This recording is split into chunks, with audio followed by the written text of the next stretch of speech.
Hello everybody, it's Chichiri Cat Sun here, and we're back with some more Fatal Frame 3, The Tormented, of course. I realized that in that last Kusabi battle with Kay, I didn't take the picture that I found was glowing blue during the battle. So I went back and took that picture, but it wasn't really anything special. It was just a hidden ghost that I don't think gave me any points at all. So I just decided to forget about it until my next playthrough. I was just really curious as to what it was, so I got to that point and I could take the picture before the battle began, actually. So, moving on, we'll get on with some more what's going on in the house. What's going on? God. Ray's popular. Who the hell keeps calling me? Shut up. Stop calling, I don't wanna think anymore. Is this the home of Mr. Aso? Yes, it is. Hi, my name is Kei Amakura. Is you in at the moment? You're...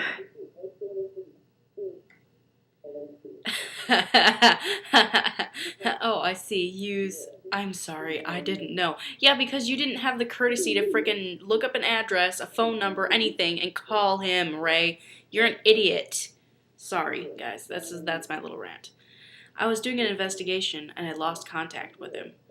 About that investigation, I'd like you to continue investigating the manner of sleep. Why? I can't say. Just please. Would it be alright if I paid my respects sometime soon? Yes. I'd like to say goodbye to him.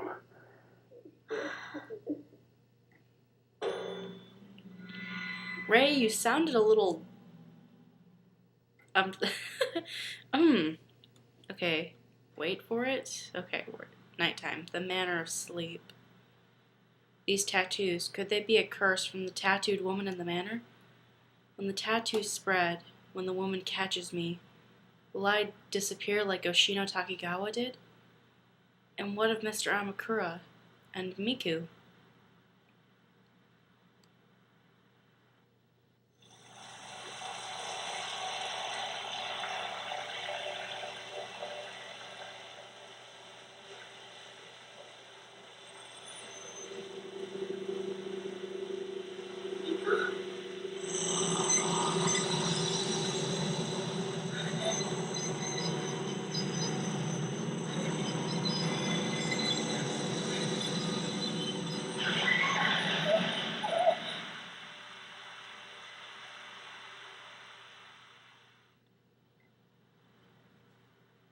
What the hell?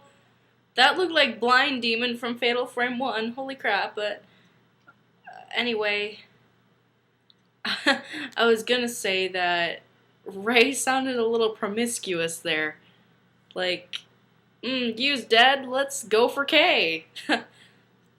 Fine then. Nothing appears in the mirror, right? Nothing good. This is starting to scare me. Like, a lot. My last few videos. If we cleared away Yu's shoes, there'd be plenty of room for Miku's. Well, why are you so selfish not to clear them away? You really can't let go that easily, but you know what? I'm not even going to say anything, because I can understand. Is there anything in here? Nope, use old books, untouched since we first moved in.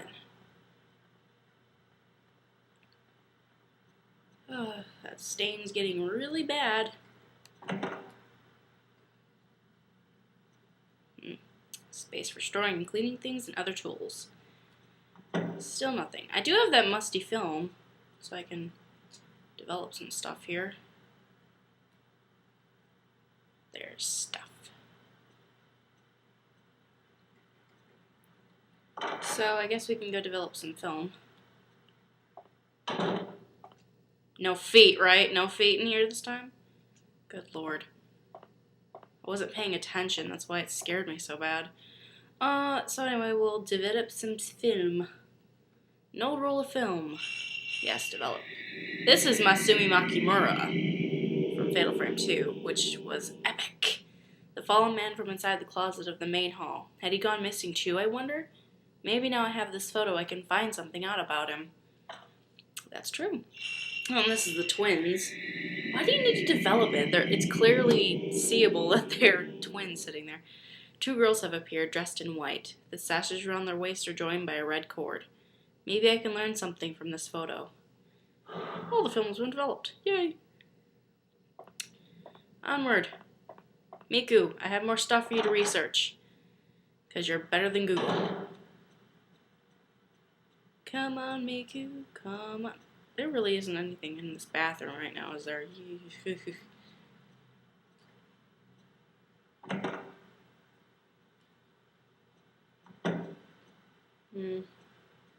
Kitty! Hi, Kitty. Kitty's sleeping. It is nighttime, though. These days, I hardly watch it at all. Yeah, well, it watches you.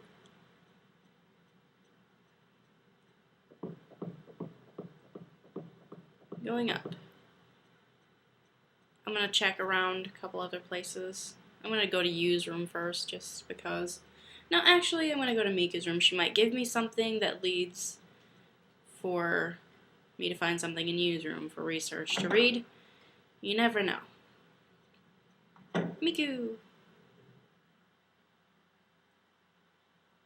Ray, for some reason, I can't sleep either.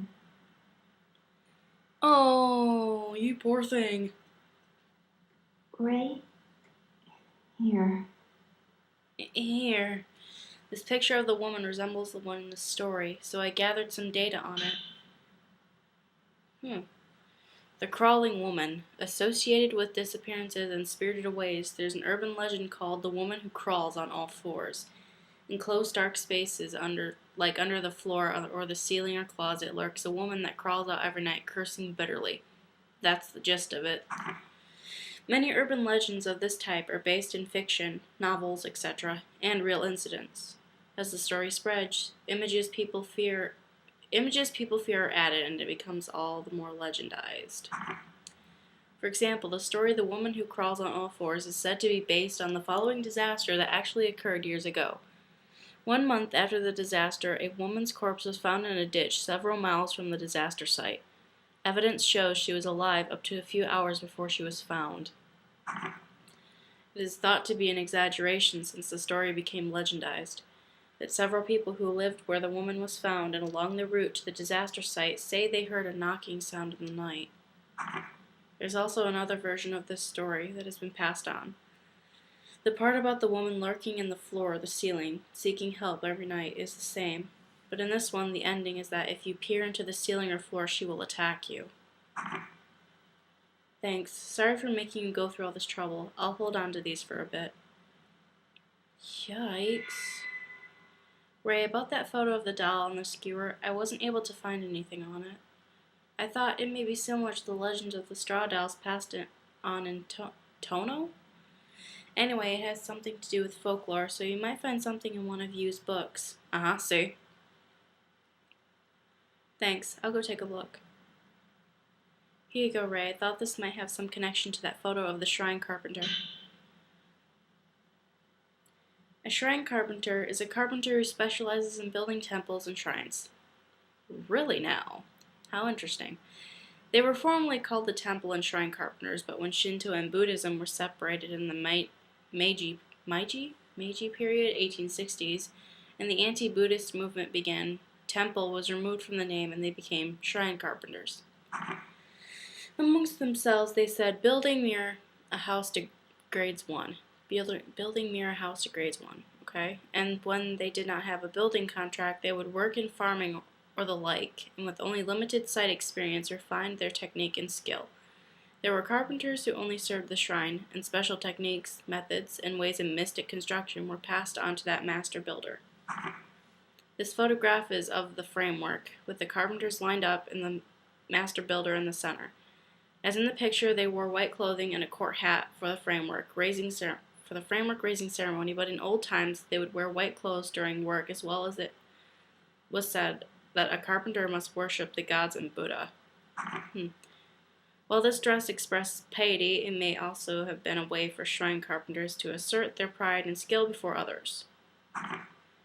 Piety, Jesus. Thanks, I'll just borrow this for a bit. It's a photo of those tattoos. Oh, okay. Wow, 12 pages. This combination of snake and holly in this tattoo is primarily found in northeastern Japan. This design is chronicled in the old northeastern Japanese folktale Tattoo Maiden. A girl loses her lover, and before he fades from her memory completely, she takes the pain of her remaining love and imbues it in a holly tattoo. Yet the girl falls in love once more. Again, she loses her lover. She engraves a tattoo of her love into her body again. This time she engraves a divine snake, so her lover's spirit will arrive safely at the place of the gods. As the girl repeats love and loss, her skin grows filled with tattoos. She cannot tolerate the pain of the tattoos, and it takes its toll on her sanity. Meanwhile, her heart is eaten by the snake engraved in her soul. This legend is widely known on the plains, but depending on the region, slight differences appear. In the mountains, the following changes can be found in the story. This is called the Tattoo Master. The girl who lost her lover goes to the mountain master to relieve her pain, to confide in her.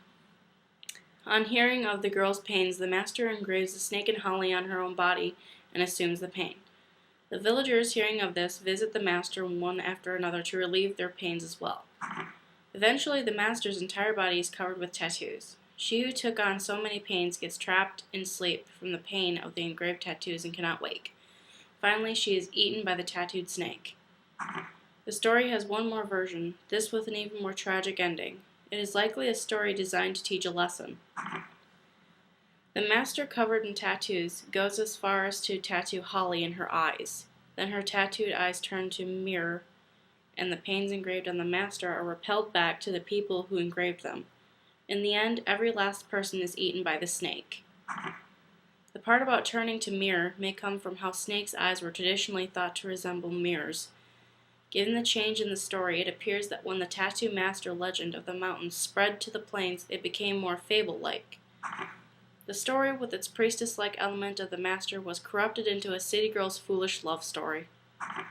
As far as the meaning of the snake and holly tattoo in this folktale, the holly tree represents the pain of love for the dead and pains of the heart. The snake is employed here in the divine sense, and its import seems to be tied into love and pathos for the dead and devours those including the girl and the master. Damn. You can ask me whatever you want, okay? That's a mouthful. Well, I have more stuff for you It to read. seems like you're having a lot of nightmares lately. Are you alright? No, research this stuff for me. Something? Yes. Research the twins' photograph. Understood. I'll let you know if I find anything. I'm not done. Not done with you. Lately, all I can think about is the past. Like back when I was a child. Well, I'm not... I'm sorry. I blanked out for a second. Well, fine. I guess I'll give her my other picture later. I'm gonna go to U's room now so we can read some more. That's a mouthful to take in. I'll read the journal after I'm done here. But yeah, that's a lot to take in. But it's actually pretty interesting. I am taking mythology next semester, so some of this stuff is really interesting for me. There are types handwritten on the desk. In U's document file, there's a newspaper in which a man who resembles the one in the photograph appears. Land surveyors go missing. While conducting a geological survey for the planned Minakami Dam site, Masumi Makimura, 26, entered the Minakami Mountains and then disappeared. Makimura's fiancée, Miyako Sudo, 25, went looking for him and disappeared similarly. As of yesterday, the search for them was called off and construction of the Minakami Dam resumed. The Minakami Mountains area has historically had many cases of missing persons, as myths of spirited aways are popular in the area. This incident is also rumored to be one such spirited away. The police continue to call for provision of any information related to the disappearance of the two. After consultation with the relatives on both sides, they announced that they would be terminating the search. Jerks. But then again, it wouldn't have really mattered, would it? Right, so here we go with this. In the bookcase, there's a photograph with scenery closely resembling the scenery in the other photograph. Skewered dolls. In many regions, particularly in the mountain areas, there remains a folk practice of dressing up dolls they make from straw, earth, or cloth, and worshipping them as idols. The doll in the picture was reported by an Iwate resident. It's called a kushimi, and when someone dies in the village, they weave their hair of the deceased into the straw and have it wear his or her kimono. The doll is fixed onto skewers and put before a shrine at the edge of the mountain. The doll is enshrined for up to 1 month after the death, and after that period passes, it is cast into the river behind the shrine together with various offerings. It is this region's tradition. In this region's tradition, there is said to be a cave in the mountain connecting to the land of the gods. The dead who became kushimi stand between the village and the mountain. They take upon the village's evil and head to the land of the gods. In a neighboring village, there is said to be a similar doll called Iguchi, but this one is the spirit of a person who died young and is deified in the mountains. Deified? In one interpretation, both village and mountain have a protective deity standing in the border between people and gods. In another sense, burdening the dead with evil or deifying the spirit of the young in a mountain connotes human sacrifice. Sheesh. I'm sorry, guys, I can't read. Oh, another thing. Shrine carpenters spirited away. There have been incidents of shrine carpenters disappearing across the region. This month alone, 10 shrine carpenters have gone missing, and it's rumored that they may be so-called spirited aways. All 10 shrine carpenters were young and well-respected, and it's said several had been summoned to rebuild a secret shrine somewhere. Really now? Wow, there's a lot to read. But that's okay. Let's go up here and see if we can totally get attacked by what's-her-face. I am really expecting her to jump out of there and eat me. I am. But, nope. Is there any point to going back up in the attic at all? It doesn't matter, I'll keep doing it. So, anyway, hang on guys, I will be right back.